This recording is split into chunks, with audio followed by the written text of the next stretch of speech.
और ये संगठन पर्व के अंदर जो चुनावों की प्रक्रिया, हमारे इंटरनल चुनावों की प्रक्रिया चल रही है, उसके ऊपर है। और इसी संगठन पर्व को हम आगे लेते हुए हम ये बताना चाहते हैं कि किस तरह से भारतीय जनता पार्टी के अंदर एक इंटरनल डेमोक्रेसी भी है, जो हमारा इंटरनल कॉन्स्टिट्यूशन है उससे गाइडेड है, उसके ऊपर हमारा ये संगठन पर्व चल रहा है। और इसके ऊपर मैं लास्ट में आता हूं। सबसे पहले मैं, क्योंकि मुझे लगता है जमहूरियत या डेमोक्रेसी जो कि बेस रहता है हर एक चीज का, चाहे कोई पॉलिटिकल पार्टी हो चाहे कोई देश हो, उसी को मैं लेते हुए आपके साथ जो आज मैं बात करना चाहता हूं कि किस तरह से हमारे देश के अंदर जो है, जो सबसे बड़ी पॉलिटिकल पार्टी रही है जो आजादी के बाद, जो जिन्होंने इस देश का कार्यभार भी संभाला था, यानी कि कांग्रेस, उनके अंदर कितनी इंटरनल डेमोक्रेसी थी और कितनी आज एग्जिस्ट करती है। और इस चीजों के ऊपर मैं आपको थोड़ा सा इतिहास में लेना चाहूंगा कि अगर आपको याद होगा 1947 से में जब देश आजाद हुआ, उससे पहले जो कांग्रेस वर्किंग कमेटी की जो अधिवेशन हुआ था, जिसमें 13 मेंबर्स ने वोट डाला था, उसमें से 12 मेंबर का जो वोट था वो सरदार वल्लभ भाई पटेल जी के फेवर में था और केवल एकमात्र वोट नेहरू जी की फेवर में था। लेकिन नेहरू जी जो गांधी जी को कुछ हद तक मैं कहना चाहता हूं प्रेशराइज करने में कामयाब हो गए, और अगर एग्जैक्टली वर्ड्स आपको पता हो तो नेहरू जी ने साफ कहा था कि अगर मुझे आप कांग्रेस वर्किंग कमेटी का प्रेसिडेंट नहीं बनाएंगे तो मैं इस जो आपके इंडिपेंडेंस का प्रोसेस है इसे मैं किसी तरह से जो है डिले करवा दूंगा। इसी चीज को लेते हुए जो है उस समय नॉमिनेट किया गया नेहरू जी का कांग्रेस वर्किंग कमेटी का प्रेसिडेंट। कारण क्या था? क्योंकि नेहरू जी अच्छी तरह से जानते थे कि जो कांग्रेस वर्किंग कमेटी का प्रेसिडेंट रहेगा वही देश का पहला प्रधानमंत्री बनेगा। ये मौका अपने हाथ से नहीं जाने देना चाहते थे नेहरू जी, इसीलिए सरदार वल्लभ भाई पटेल जी की वो टिकट काटकर नेहरू जी ने अपना नाम उसमें भर दिया। As a result Nehru ji इस देश के पहले सिलेक्टेड प्रधानमंत्री बने। मैं फिर से कहना चाहता हूं, पहले सिलेक्टेड प्रधानमंत्री बने, क्योंकि देश के पहले चुनाव जो है वो 1950 के बाद हुए। हमें इस चीज का पता होना चाहिए। अब जो कांग्रेस खुद की इंटरनल डेमोक्रेसी के ऊपर, खुद के अपने कांग्रेस के मैनिफेस्टो और कांग्रेस के कॉन्स्टिट्यूशन पे नहीं चलती, उनके राहुल गांधी जब देश अपने सिर के ऊपर देश का संविधान लेकर घूमते हैं, तो कम से कम अपना इतिहास राहुल गांधी जी को देख लेना चाहिए कि आपकी शुरुआत ही किसी तरह से भी किसी कॉन्स्टिट्यूशन को लेकर नहीं हुई, किसी डेमोक्रेसी को लेकर नहीं हुई। आज आप किस तरह से इस तरह की बात करते हैं, तो इसका जरा राहुल गांधी जी को जवाब देना पड़ेगा। और मैं ये भी कोरिलेट करना चाहता हूं कि जम्मू कश्मीर की जो भी प्रॉब्लम हुई, इसका कारण अगर मूलतः कोई रहा तो वही पहला जो कांग्रेस का चुनाव था, जो कि एक सिलेक्टेड चुनाव था, इलेक्टेड नहीं था, जिसके कारण अगर आप देखें, अगर सरदार वल्लभ भाई पटेल के पास इस देश का कार्यभार होता और वो देश के पहले प्रधानमंत्री होते, तो जिस तरह से नेहरू जी ने प्रधानमंत्री बनने के बाद जब सरदार वल्लभ भाई पटेल पूरे देश के अंदर अलग अलग राज्यों को और अलग अलग राजाओं को गठित करके पूरा देश बना रहे थे, तो जम्मू कश्मीर का चैप्टर डेलिबरेटली नेहरू जी ने सरदार वल्लभ भाई पटेल के हाथ से छीन लिया, जिसका कारण रहा जम्मू कश्मीर की समस्या, जिसमें अभी हमें जाकर कुछ साल पहले ही जो है पूरा हिंदुस्तान के साथ पूर्ण विलय हमारा हुआ है। तो मैं कांग्रेस की इंटरनल डेमोक्रेसी को अपने संगठन पर्व के साथ जरूर बताना चाहता हूं कि संगठन पर्व क्यों मनाया जा रहा है और हम यहां पर डेमोक्रेसी का क्या मतलब समझते हैं, जो सबसे पहले इंटरनल डेमोक्रेसी से शुरू होती है। यही नहीं, पिछली बार भी अगर आप देखें, जो वायनाड की सीट राहुल गांधी जी ने छोड़ी है, वहां पर फिर से दीदी जी को मौका दिया गया, जबकि किसी और को भी मौका दिया जा सकता था, लेकिन परिवारवाद में चलते हुए जो सो कॉल्ड भारत के देश के संविधान को डेमोक्रेसी की बात करते हैं, वहां से उन्होंने दीदी जी को मौका दिया। आपको पता होगा मैं किन दीदी जी की बात कर रहा हूं, प्रियंका वाड्रा जी की बात कर रहा हूं, जो आजकल डिजाइनर बैग लेकर घूम रही है। और डिजाइनर बैग भी उनके कहां से आते हैं ये आपको पता होगा।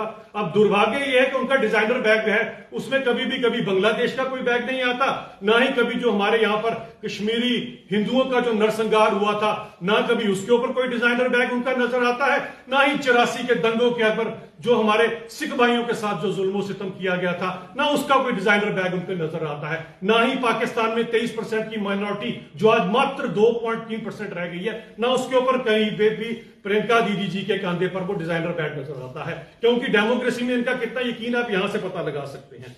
मैं ये बताना चाहता हूं कि जो सबसे पहले चुनाव यहां पर हुए हैं, उसके अंदर भी अगर आप देखें, उसके बाद कांग्रेस ने अपनी रीच चलाई और कांग्रेस इसी भाई भतीजावाद और परिवारवाद के चलते हुए of the Gandhis, by the Gandhis, for the Gandhis ही करती रही।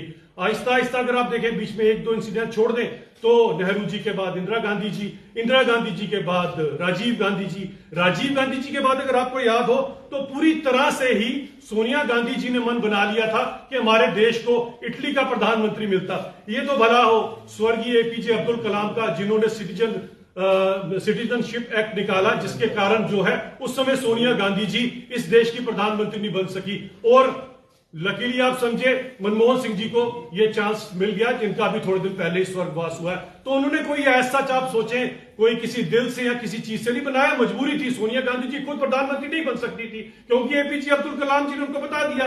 सिटीजनशिप एक्ट बोलता है कि जिसके अंदर मूलतः भारत देश के अंदर जो जन्म हुआ है वो इस देश का प्रधानमंत्री बन सकता है। उसके चलते उन्होंने, और ये जो अगर किसी को लगता है कि कांग्रेस वाले बड़े उदार थे, ये मैं यहां से क्लियर कर देना चाहता हूं। अब दूसरी तरफ अगर आप देखें तो कहीं पर भी आपको जिस तरह से हमारा संगठन पर्व की खूबसूरती ऐसी आपको कहीं नजर नहीं आएगी। कांग्रेस का मैंने पूरे का पूरा आपको ब्यौरा इंडिपेंडेंस से लेके आज तक का आपको दे दिया कि कांग्रेस कितनी इंटरनल डेमोक्रेसी के ऊपर या इंटरनल चुनावों पे यकीन रखती है। आज भी अगर आप देखें तो कांग्रेस की भागदौड़ कौन सा परिवार संभालता है, ये आप अच्छी तरह से समझ सकते हैं। यही कुछ हाल हमारे यहां पर नेशनल कॉन्फ्रेंस का भी है। नेशनल कॉन्फ्रेंस भी अगर आप देखें तो शेख साहब के समय से शुरू हुआ, उसके बाद फारूक साहब, उसके बाद अब उमर साहब, उसके बाद अब नए वाले साहब। खैर हर एक की अपनी एक इच्छा होती है।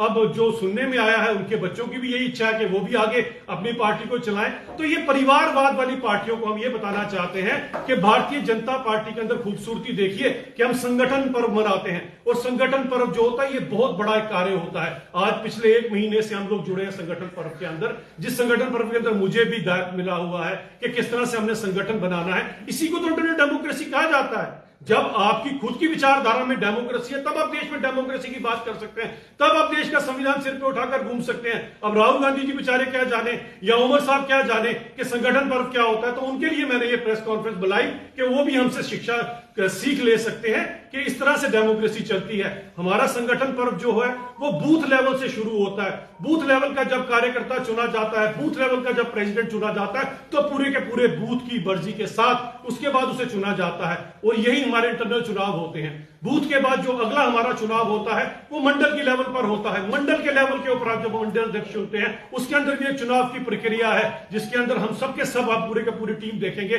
तो जम्मू कश्मीर में लगी है मंडल प्रधान के लिए। उसके बाद हमारे जो स्टेट या यूटी के प्रेसिडेंट बनाए जाते हैं, उसके लिए भी इसी तरह की प्रक्रिया को फॉलो किया जाता है। और यही प्रक्रिया बूथ लेवल से शुरू होकर हमारे देश के जब राष्ट्रीय अध्यक्ष चुने जाते हैं उसके अंदर फॉलो की जाती है। ये खूबसूरती केवल और केवल आपको भारतीय जनता पार्टी में नजर आएगी। इन पॉलिटिकल पार्टीज में आपको कहीं नजर नहीं आएगी जो भाई भतीजावाद के चलते चलती हैं। जब इस तरह की भाई भतीजावाद की पार्टियां चलती हैं तो फिर ये एक आंख से देखते हैं, जिस तरह से आजकल उमर सरकार एक आंख से देख रही है। अगर आप पिछले दिनों देखें, चिल्ले कलान चल रहा है। चिल्ले कलान की जो सर्दी है वो पुंछ रजौरी के इलाकों में भी आती है उमर साहब, डोडा भद्रवाह किश्तवाड़ में भी आती है, बनिहाल रामबन में तो आप ही के नुमाइंदे हैं। उमर साहब वहां पर रहे, गुलमर्ग में गए, वो वहां पर जो है बर्फबारी का मजा लेने के लिए, लेकिन इन इलाकों की सुध बुध नहीं ली।